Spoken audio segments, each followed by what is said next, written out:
नाशिक पश्चिम विधानसभा मतदारसंघात सध्या जोरदार राजकीय हालचाली चालू आहेत। शिवसेना उद्धव ठाकरे पक्षाचे अनेक इच्छुक या मतदारसंघातून निवडणूक लढवण्यास इच्छुक आहेत।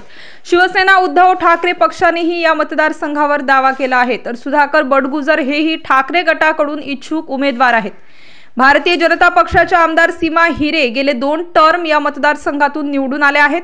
अशा स्थितीत महायुती आघाडीत ही जागा कोणाला सुटते यावरून घटक पक्षांच्या नेत्यांमध्ये जोरदार स्पर्धा सुरू आहे। त्यातच मुख्यमंत्री शिंदे शिवसेना गटाचे पदाधिकारी, मनपाचे माजी स्थायी समिती सभापती वडिराम मामा ठाकरे यांनी लोक आग्रहास्तव मतदारसंघात प्रचार मोहीम सुरू केली आहे। या मोहिमेचा भाग म्हणून नुकतीच त्यांनी मिसळ पार्टी ठेवली। या मिसळ पार्टीस 4000हून अधिक राजकीय पदाधिकारी आणि सामाजिक कार्यकर्त्यांनी हजेरी लावली।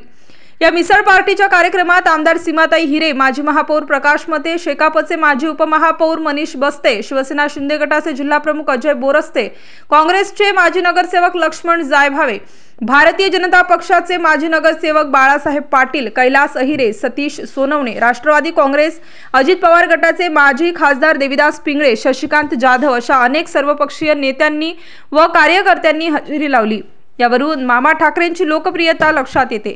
तर विधानसभा निवडणुकीची चर्चा आणि त्यासाठी मामा ठाकरे यांची तयारी याकरिता सर्व नेत्यांनी त्यांना निवडणुकीसाठी शुभेच्छा दिल्या।